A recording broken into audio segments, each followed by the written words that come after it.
बच्चों आप सब लोग सरल मशीन जान गए क्या होती हैं? क्या होती है सरल मशीनें? जो हमारे कार्य को आसान करती है ना। बहुत तरीके की सरल मशीनें हम उपयोग करते हैं। सरल मशीनों से ही जटिल मशीनें बनती है। सब आप लोगों को पता है, हमारे कार्य को आसान करती हैं, समय बचाती हैं, ऊर्जा की बचत करती हैं, बल की दिशा परिवर्तित करती हैं। तो सरल मशीन में उत्तोलक आज हम पढ़ेंगे, लीवर। तो सबसे पहले उत्तोलक होता क्या है ना। उत्तोलक यह भी एक सीधी छड़ होती है और उसको किसी एक बिंदु पर हम कहीं भी स्वतंत्रता पूर्वक उस बिंदु के चारों घुमा के अपने कार्य को आसान कर सकते हैं। मान लो मैं एक अभी इसी को लूं, ठीक है। तो समझ ले एक सीधी छड़ है और एक किसी एक बिंदु पर देखो घूम रही है ना। तो किसी एक बिंदु पर घुमाकर हम इसको अपने कार्य को आसान बनाते हैं, तो इसको उत्तोलक बोलते हैं। तो जिस बिंदु पर ये घूमती है ना सब तरफ से, उस बिंदु को क्या बोलते हैं? आलम। क्या बोलते हैं? आलम। और जहां से हम वस्तु उठाते हैं, जहां से हम वस्तु को, जैसे इसको हम करके यहाँ से कटिंग करते हैं ना, ये वस्तु क्या, ये सिरा क्या कहलाएगा? भार। और जहाँ पे हम बल लगा रहे हैं, ताकत लगा के हम यहाँ ताकत लगा रहे हैं ना, ये क्या कहलाता? आयास, है ना। ये बल और आलम जहाँ से घूमता है जिस पॉइंट पर, और भार जहाँ से हम वजन उठाते हैं। जैसे अभी हम इसको काटे, हमारे पास है तो देखो यहाँ से पकड़ रहे हैं, बल लगा रहे हैं और यहाँ से इसको कटिंग, तो वस्तु यहाँ आई ना और यहाँ पे ये घूम रहा है। तो जिस बिंदु पर घूमता है आलम, और जहाँ पे हम वस्तु रखते हैं तो क्या कहलाता है? भार। और जहाँ पे हम ताकत लगाते हैं वो बल कहलाता है। तो इस तरीके से लीवर हो गया। 3 प्रकार का होता है लीवर। कितने प्रकार का होता है? 3। प्रथम श्रेणी उत्तोलक, दूसरा होता है द्वितीय श्रेणी उत्तोलक और तीसरा होता है तृतीय श्रेणी। ठीक है। तो ये 3 प्रकार के क्यों होते हैं? क्योंकि इसमें आलम, आयास और भार की स्थिति क्या होती? बदलती है। तो अगर हम इसकी बात करें तो हमने इसको पुट्ठा में भी बनाया, तो दिख रहा है आप लोग को, ये आलम है जहाँ पे जुड़ा है, ठीक है। और ये ऊपर नीचे इस बिंदु पर घूम रहा है। तो आलम इसका कहाँ हो गया? बीच में। और एक तरफ आयास होगा, एक तरफ भार, ठीक है। एक तरफ हम बल लगाएंगे और एक तरफ से हम भार उठाएंगे।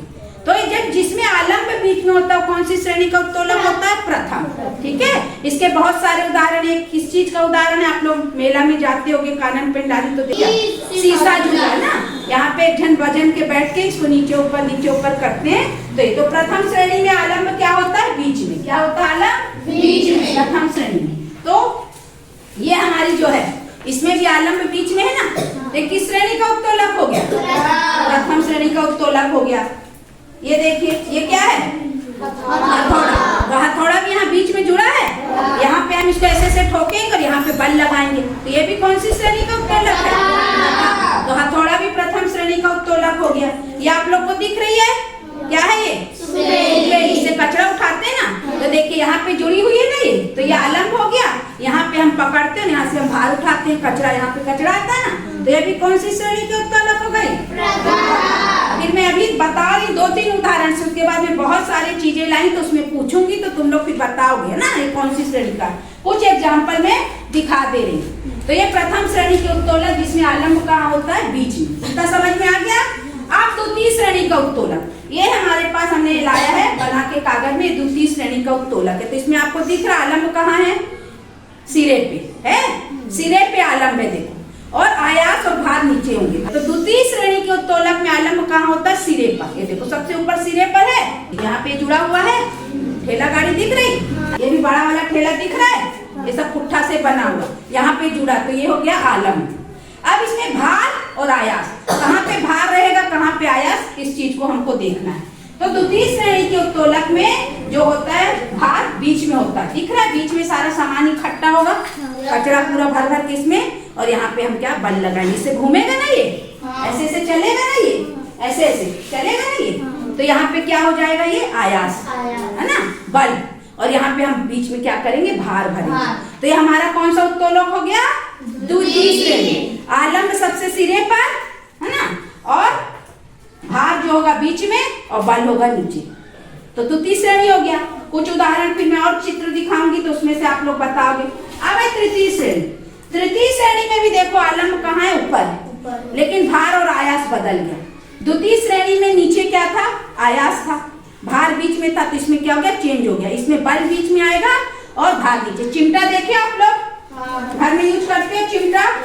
समझ लो मैं छोटा चिमटा लाई, ठीक है। तो जुड़ा है यहाँ पे, ऊपर से आलम हो गया और हम यहाँ पे पकड़ते हैं, और यहाँ से वजन उठाते, रोटी उठाते हैं ना, या मान लो हमको इसी को उठाना है, ये दिख रहा है, तो मेरा बल बीच में लग रहा है, यहाँ पे भार हो रहा है, यहाँ पे आलम, तो ये कौन सी उत्तोलक है? ये तृतीय श्रेणी। द्वितीय और तृतीय में आलम ऊपर रहता है लेकिन भार और बल बदल जाता है। तो चिमटा कौन सा उत्तोलक है? तृतीय श्रेणी। तो आप लोग को तीनों उत्तोलक समझ में आ गए कि नहीं? अब मैं तुम लोग से प्रश्न पूछूंगी, एक एक उदाहरण यहाँ पे चीज लाऊंगी और आप लोग बताओगे कौन से श्रेणी का उत्तोलक है। ठीक है, बहुत सारी चीजें लेके आए हैं, अब तुम लोग को बताना है। ये सबको दिख रहा है क्या है? क्या है ये? कपड़ा सुखाने की क्लिप है ना, कपड़ा फंसा देते बारिश में, हवा में उड़ता नहीं। अब ये दिख रहा है सबको? यहाँ से मैं दबा रही, यहाँ से हमारा, चलो हम इससे, है ना, अब बीच में जुड़ा हुआ। कौन सी श्रेणी का उत्तोलक? क्यों है प्रथम? क्योंकि यहाँ पे आलम्ब बीच में है, जिसमें भी आलम्ब बीच में रहता है तो वैसे भी समझ में आ जाता है प्रथम श्रेणी। प्रथम श्रेणी का उत्तोलक सबसे आसान है बताना, क्योंकि आलम्ब क्या होता है उसमें बीच में, दिमाग ही मत लगा, बीच में जुड़ा है तो प्रथम श्रेणी उत्तोलक हो गया। आयास और भार अलग अलग रहेंगे, उससे कोई मतलब नहीं, प्रथम श्रेणी। ये दिख रहा है सबको? क्या है ये? क्या है ये? Nail cutter. नेल कटर में देख रहे हो कहाँ? ये देखो, कौन सी श्रेणी का उत्तोलक है? प्रथम, है ना, क्योंकि देखो यहाँ पे जुड़ा है, ये एकदम बीचों बीच नहीं, लेकिन यहाँ जुड़ा है, और यहाँ पे हम क्या कर रहे हैं? भार, और यहाँ सिरे से बल, यहाँ बल, यहाँ आलम्ब, यहाँ पे भार। तो ये कौन सी उत्तोलक हुआ? प्रथम का उत्तोलक हुआ। ये देखो, ये क्या है? कैंची। कौन सी श्रेणी का उत्तोलक है? आलम्ब क्या है? बीच में। हैंडपंप, सब पानी टेरते हो, बताओ हैंडपंप कौन सा उत्तोलक है? दिमाग लगाओ।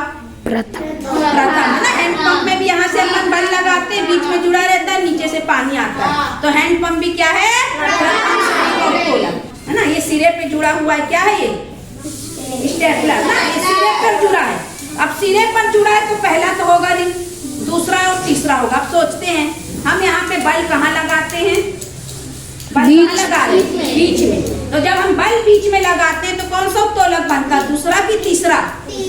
तीसरा। Very good. तो स्टेपलर कौन सा उत्तोलक हो गया? तीसरा, क्योंकि यहाँ पे आलम्ब है, यहाँ पे बल है, और यहाँ से भार, है ना। यहाँ से पिन यहाँ से लगाते हैं ना, और ताकत यहाँ पे लगाते हैं, तो ये तृतीय श्रेणी उत्तोलक हो गया। ये क्या है? हेयर पिन है, हेयर पिन है। तो ये कहाँ से जुड़ी है? आलम्ब कहाँ है इसमें? सिरे पर। तो क्या ये प्रथम श्रेणी का उत्तोलक होगा? नहीं, या तो दूसरा होगा या तीसरा। अब सोचो ये दूसरा होगा कि तीसरा? तीसरा होगा कि दूसरा? सोचो, इसमें वस्तु कहाँ पे आएगी? बीच में आएगी कि सिरे पर आएगी? सिरे पर आएगी। जब हम इसको ऐसे फंसाते हैं तो कहाँ फंसता बाल? यहाँ फंसता कि बीच में? बीच में फंसता है ना। तो भार कहाँ आ रहा है? बीच में आ रहा है। तो दूसरा होगा कि तीसरा होगा? दूसरा। कौन सा होगा? दूसरा। चिमटा थोड़ी है, चिमटा जैसा थोड़ी है। हम यहाँ पे बाल फंसाते हैं बीच में, यहाँ से बल लगता है, ऐसे दबा के डालते हैं, सिर में डालते हैं। आओ इधर, सब लोग इसको देखना है ना, ऐसे खड़ी है, हम इसके पीछे यहाँ पे लगा रहे हैं, देखो ऐसे जाएगा। अब देखना बाल कहाँ फंसा, सब लोग देखो बाल कहाँ फंसा है? बीच में ना। तो जब बीच में हम भार लगा रहे हैं, भार है, वस्तु है, वजन है, तो दूसरा होगा ना भाई, तीसरा नहीं होगा। होता क्या, ध्यान रखा करो, आलम्ब तो किनारे है लेकिन भार कहाँ है? भार जब बीच में होगा तो दूसरा उत्तोलक। ठीक है। अब ये देखो, ये भी हमारी क्या है? साड़ी पिन। सबको दिख रही साड़ी पिन? यहाँ से जुड़ी है, तो कौन सा उत्तोलक होगा? प्रथम होगा क्या? नहीं, दूसरा या तीसरा होगा। डालते हैं इसको, यहाँ से सिरे से बल लगाए, फिर यहाँ बीच में हमारा कपड़ा आया, तो ये कौन सा उत्तोलक हुआ? दूसरा कि तीसरा?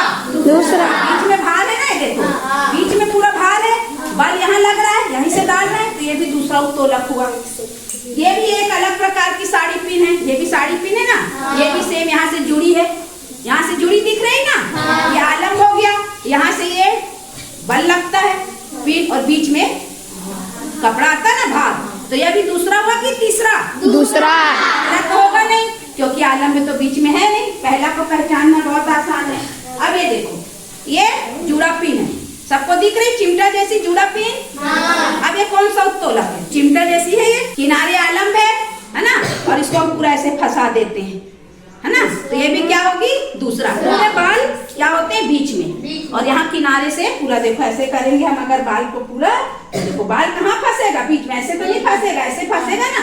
ये देखो पूरा अंदर गया बाल, तो ये भी दूसरा हुआ, तीसरा नहीं होगा। दिख जरूर चिमटा जैसे रहा, लेकिन हम इससे रोटी कोई चीज पकड़ के थोड़ी उठा रहे हैं।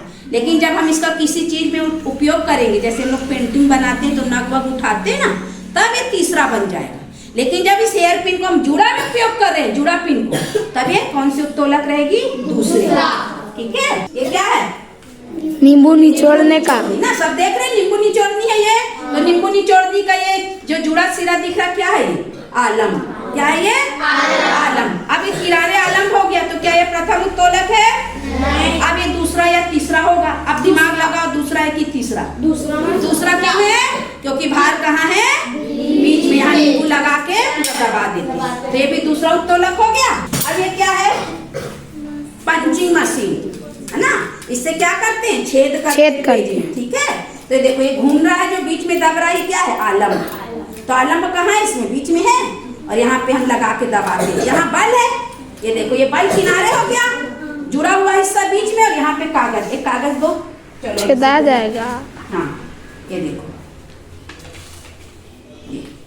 इससे ज्यादा ये अंदर नहीं जाएगा क्योंकि आलम रोक रहा है। अब छेद करो, छेद हुआ। हाँ। तो अब इसमें आलम कहाँ आया? बीच में आया। आलम में बीच में है ना, देखो यहाँ पे छेद करने का बीच में आलम, यहाँ पे बल। कौन सा उत्तोलक है? प्रथम। पहला। कौन सा उत्तोलक है? ऐसे तुरंत बताए करो। आलम में बीच में दिख रहा है ना भाई, भले थोड़ी सी नेल कटर में जैसे देखे थे, एकदम बीचों बीच नहीं है, लेकिन है तो दोनों के बीच में ना। भार और आयास के जब बीच में आलम होता है तो प्रथम श्रेणी का उत्तोलक। ठीक है, अब देखो ये कैंची भी तुम लोग देखो, ये छोटी कैंची इसलिए बीचों बीच दिख रहा, बड़ी कैंची का ये फलक बड़ा हो जाता है ना, हैंडल के पास होता है ना आलम। बीच का मतलब ये नहीं कि बिल्कुल बीचों बीच हो, मतलब भार और आयास के बीच हो, चाहे इधर सिरे में हो चाहे इधर। बीच का मतलब एकदम बीचों बीच नहीं होता ना, एक चीज का ध्यान रखना। मान लो ये हमारी सीधी छड़ है, क्योंकि उत्तोलक क्या होता है? सीधी छड़ होती है, एक बिंदु के इर्द गिर्द स्वतंत्रता पूर्वक घूमती है, और जिस बिंदु के ऊपर घूमती है आलम। तो यहाँ हो सकता है आलम, यहाँ भी हो सकता है, यहाँ भी हो सकता है। समझ में आया? या एकदम बीच में भी हो सकता है। शीशा में बिल्कुल बीच में रहता है, नेल कटर यहाँ रहता है, पंचिंग मशीन में थोड़ा सा यहाँ रहता है, दिख रहा है? और कैंची में यहाँ एकदम बीचों बीच सिर्फ शीशा झूला में है आलम। हैंड पंप में भी तुम मान सकते हो, लेकिन भार और आयास के बीच में होता है आलम। तब कौन सा उत्तोलक है? प्रथम श्रेणी। तो समझ में आया आप लोग को? अब एक और दिखा दूंगी, ये सबको पता है, चाय चलनी है ना, दूध चलने की। अब इसमें आलम कहाँ है? कोई बताएगा? बीच में। बीच में है ना, यहाँ से ये और ये जुड़ा है, ये हैंडल और यहाँ चलने का कौन सा उत्तोलक है? और ये सिरा क्या है? ये सिरा भार है कि बल है? और यहाँ पे भार। तो प्रथम श्रेणी उत्तोलक। अच्छा, सरोता और आम कटना देखिए, सरोता और आम कटना बताओ। आम कटना कौन सा उत्तोलक होगा?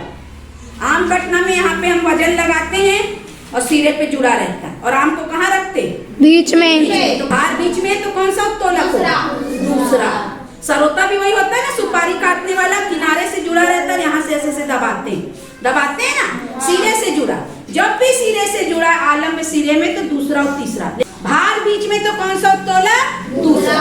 और चिमटा बड़ा वाला मैं लाई नहीं हूँ, इससे बताती हूँ ना तुम लोग को मैं, छोटे चिमटे से, है ना, ये चिमटा जैसा है, किनारे जुड़ा हुआ है, आलम है ये, और हम यहाँ से पकड़ के रोटी उठाते हैं। जैसे मैं अभी इसको उठाऊं, मान लो रबड़, ये देखो, तो भार कहाँ है? बीच में कि किनारे? किनारे है ना, तो कौन सा उत्तोलक होगा? कौन सा उत्तोलक होगा? तीसरा। चिमटा उठाते रोटी, रोज पेलते रोटी सेकते हो ना चिमटा से, जुड़ा चिमटा यहाँ, तो आलम पहला तो होगा नहीं, बच गया दूसरा और तीसरा। तो लेकिन हमने इसमें वजन कहाँ पे उठा रखा? सिरे पे। भार सिरे पे ना, रोटी यहाँ पे रहती कि यहाँ रहती? चिमटा में। कहाँ रहती रोटी?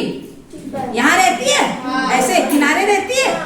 तो ये किनारे रहने से भार सिरे पर हो गया, तो कौन सा उत्तोलक हो गया? तीसरा। चिमटी, चिमटा, प्लकर, भाव का बाल उखाड़ने का भी एक ऐसा प्लकर आता है, ये सब कौन से उत्तोलक हो गए? तीसरे। कौन से उत्तोलक होंगे?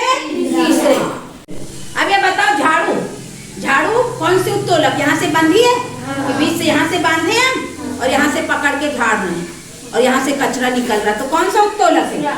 तीसरा। क्योंकि भार कहाँ से लग रहा है? यहाँ से कचरा, है ना। ये देखो बड़ी झाड़ू भी थी ना तुम लोग की, खराब हो गई, इसको भी दिखा दो। छोटी में नहीं समझ, एकदम छोटी झाड़ू है बड़ी, तो यहाँ पे बंधी रहती है और यहाँ पे हम लोग क्या करते हैं, ऐसे से झाड़ते हैं, यहाँ से ऐसे झाड़ू है ना, हम लोग अधिकतर ऐसे झाड़ते हैं। थोड़ी शरीर जिनका खराब रहता है, लंबी झाड़ू ये, तो ये आलंब हो गया, बीच में बल हो गया और यहाँ पे भार हो गया। तो जब भार किनारे होता है तो कौन सा उत्तोलक होता है, तीसरा। तो इस तरीके से आसपास के दैनिक जीवन की चीजों को देखो और उसको कौन सा उत्तोलक है देखो। तो तुम लोग को सब समझ में आ गया आज अच्छे से उत्तोलक? आसपास के उदाहरण कर लोगे? एकदम क्लियर, किसी को कोई डाउट? Thank you.